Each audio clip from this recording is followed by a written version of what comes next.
મને કહેવાનું મન એટલા માટે થાય છે કે તમે એને બતાવ્યું સમજદાર છે, આપણો ખજૂરભાઈ એકલો ન પડી જાય યાર. સત્યના માર્ગે હાલવું છે. શું કામ ઘણા નથી બોલતા કે ભાઈ આમાં કોણ પડે? હવે મેં તો નક્કી જ કર્યું છે કે હું નીકળી છે ખાંદામાંથી, હવે ભલે થઈ જાય. પણ ખજૂર તો મારો ખજૂર છે સાહેબ, જેને ગરીબના આહુડા નુયા છે. અને આજ તમે આની ભેળા નહીં હાલો, આજ તમે સત્યની હારે નહીં હાલો, તો તમે હાલશો કીધી તો મને કહેતા જાવ એટલે આગલા ડાયરા મને ખબર પડે બોલવાની. હાલવું છે ને ખજૂરભાઈ? હું તમને પંપ મારવા નથી આવ્યો ચાઇનાને, પણ એક સાચો માણા, સાચી રાહ માથે હાલવા વાળો માણા. અને હું તો આ માધ્યમથી ગુજરાત ભારત સરકારને એટલું કહું છું, આપણા માન્ય મુખ્યમંત્રીને એટલું કહું છું, આપણા વડાપ્રધાનને એટલું કહું છું, હાથ જોડીને કે એવો કાયદો લાવો કે કોઈના પરિવાર, કોઈની બેન દીકરી, કોઈના ઘર વિશે કાંઈ બોલે તો એના ઉપર ગુનો દાખલ કરો, એને કાયદાનું ભાન કરાવો. કોઈ હારા માણાની છબી ખરડાઈ જતી હોય અને દુનિયા ટગર ટગર જોવે અને પછી મજબૂર થઈને એને કંઈક કરવું પડે અને પછી એમ કે એકચ્યુઅલી કાયદો હાથમાં લીધો. આ તો આજકાલ રમત હાલે છે. કોઈ હારા કામ કરતો હોય તો બીજા મંડે બોલવા જેમ ફાવે એમ, એની છબીને બગાડવા માટે, ખાંદો મંડે ઉડાડવા એના, એની છબીને ખરાબ કરવા માટે. સાહેબ, મારે તમારા માધ્યમથી ખજૂરને કેવું છે કે અમે તારે હારે છીએ, જીવવાનું થાય તોય ભલે ને મરવાનું થાય તોય ભલે. તું તારે હારા કામ કરે જા, મારા બાપ મારો ભોળો નાથ તારી હારે છે.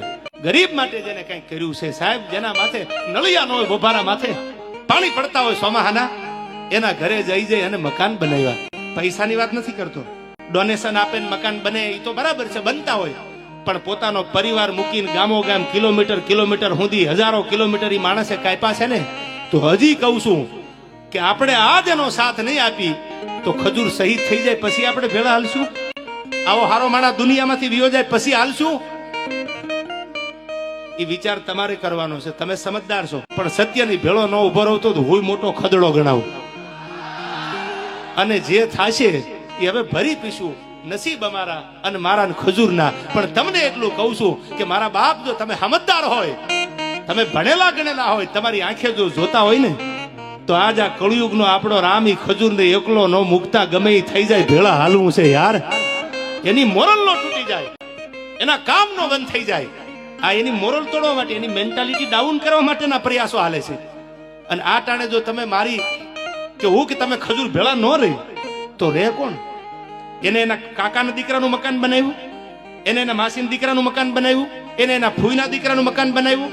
ના, એને તો એક એક ગરીબના મકાન બનાવ્યા છે. એ ચાહે કોઈ પણ હોય, ઝૂંપડામાં રહેતો હોય, નાનો માણા હોય, કોઈ પણ જ્ઞાતિનો હોય, તો હજી એકવાર આકલો કરીને કહી દો કે આપણે જીવીને મરીએ ત્યાં સુધી કોની ભેળું રહેવું છે યાર?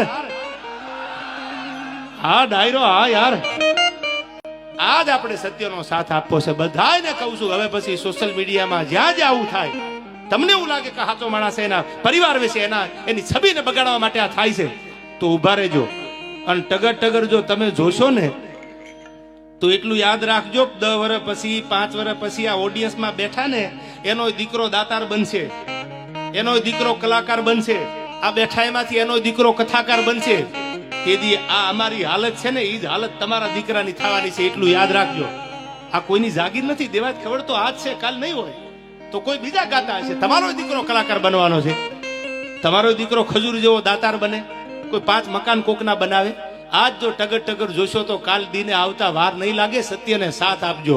અને સત્ય પરેશાન હોય, હાથ જોડીને તમને એટલું કહું છું, અને સરકારને એવું કહું છું કે એવો કાયદો લાવો કે ન બોલવાનું. કોઈ ફોનમાં કાંઈ પણ બોલે તો એના ઉપર ગુનો દાખલ થાય, એના ઉપર કાયદેસરની કાર્યવાહી થાય, એ ચાહે કોઈ ચમરબંધી હોય.